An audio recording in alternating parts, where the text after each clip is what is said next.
On August 19, 1942, in the dense jungles near Taivu Point on Guadalcanal, 2nd Lieutenant Genjiro Imi of the 8th Independent Anti-Tank Gun Company scribbled his thoughts into a diary. His words captured the disbelief and shock many Japanese soldiers felt as they prepared to face American forces. He was one of 916 men under Colonel Ichiki, whose detachment had slipped ashore under cover of darkness. The mission seemed clear: crush what they believed to be a soft, inexperienced force of only 2,000 Americans. Colonel Ichiki himself dismissed any suggestion of caution, promising that his men would sweep the enemy into the sea before sunrise.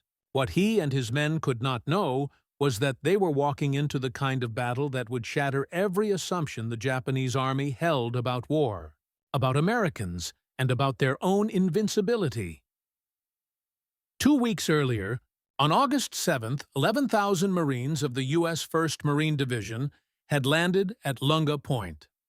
Operation Watchtower, the first American offensive in the Pacific, had begun. Their mission: seize the unfinished Japanese airstrip and hold it. The airfield would later be named Henderson Field. For the Marines, it was the start of what would become the longest, bloodiest campaign in their history up to that time. Guadalcanal was a nightmare. Sweltering heat, endless humidity, clouds of mosquitoes, and diseases like malaria and dysentery battered the men as much as Japanese bullets would. But despite all this, within days, the Americans had secured the airfield and begun operating aircraft from it, creating what became known as the Cactus Air Force. The Japanese struck back at sea almost immediately. On the night of August 9th, Admiral Mikawa's cruisers swept through the darkness and crushed an Allied fleet off Savo Island, sinking 4 heavy cruisers in less than an hour. Over 1,000 sailors died, and the U.S. Navy pulled back, leaving the Marines stranded on Guadalcanal with little food, limited ammunition, and almost no heavy equipment. Yet the Japanese had failed to recognize the true significance of Henderson Field. Whoever controlled the airfield controlled the seas around the island during daylight. And now, it was in American hands. Imperial headquarters knew they had to retake the field. General Harukichi Hyakutake's 17th Army was ordered to launch an immediate counterattack. The job fell first to Colonel Ichiki's regiment.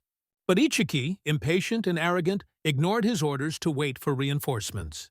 Instead, he landed 917 of his men at Taivu Point, convinced that sheer Japanese spirit would annihilate the Marines. On August 19th, one of his patrols clashed with Marines under Captain Charles Brush. In a short, brutal fight, the Americans killed 31 Japanese and captured documents revealing that Ichiki's men had severely underestimated U.S. strength. General Vandegrift, commanding the Marines, instantly recognized what was coming and reinforced defenses along the Ilu River, soon to be remembered as the Tenaru. In the early hours of August 21st, Ichiki launched his assault. Hundreds of Japanese soldiers charged across a narrow sandbar, screaming war cries, hurling grenades, and firing rifles. But waiting for them were interlocking fields of fire from Marine machine guns and artillery. The Browning M1917s cut the Japanese ranks apart, while 37mm anti-tank guns loaded with canister rounds shredded entire groups of attackers. For hours, the Japanese threw themselves against the Marine defenses, but every attack was broken. By dawn, the sandbar was littered with bodies.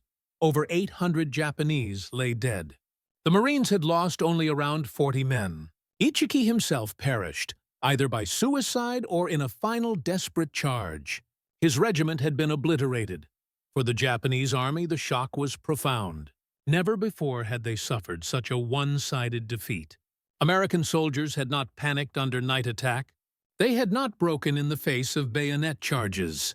Instead, they had fought with discipline, overwhelming firepower, and coordination between infantry, artillery, and armor. Survivors who escaped into the jungle sent word back. The Americans were far stronger than anyone in Tokyo had imagined. But Ichiki's destruction was only the beginning.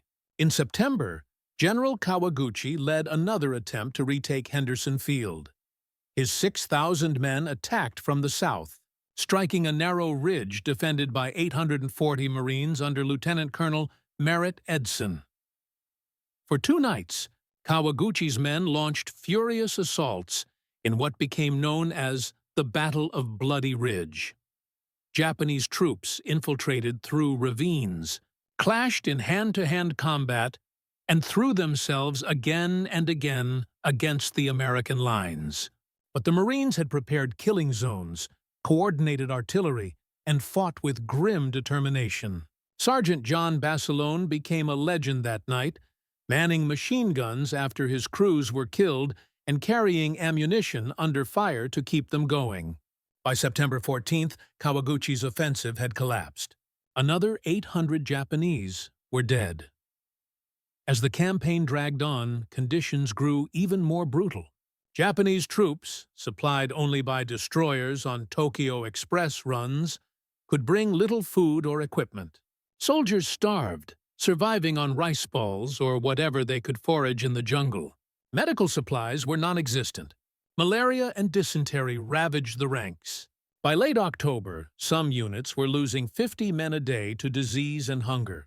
Meanwhile, the Americans, though suffering terribly as well, were resupplied regularly under the protection of Henderson's aircraft. October brought Japan's largest offensive yet. Over 5,000 troops under General Nasu launched coordinated attacks south of Henderson Field. They faced the 7th Marines and Army reinforcements, with Chesty Puller himself leading the defense. For 2 nights, the Japanese came in waves, breaking into Marine lines only to be thrown back by counterattacks, artillery, and even naval gunfire support. By dawn on October 25th, more than 2,000 Japanese lay dead. Once again, the Americans held.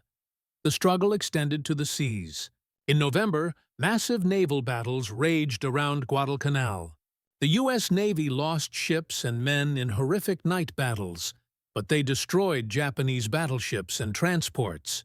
When the Japanese attempted to land the 38th Division, American aircraft and warships obliterated the convoy, killing thousands. The Japanese army on Guadalcanal realized the truth. No reinforcements were coming. By December, starvation consumed the survivors. Diaries described men eating grass, bark, and poisonous plants. By February 1943, the Japanese finally abandoned the island. In a rare success, they evacuated over 10,000 men under cover of darkness.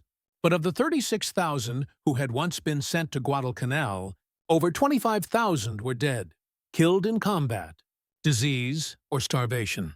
For the Americans, Guadalcanal was a brutal, costly victory. Over 1,600 killed, 4,200 wounded, and thousands sickened by disease. But the victory proved that Japan could be beaten. The myth of Japanese invincibility was destroyed. From this moment forward, the Allies would go on the offensive.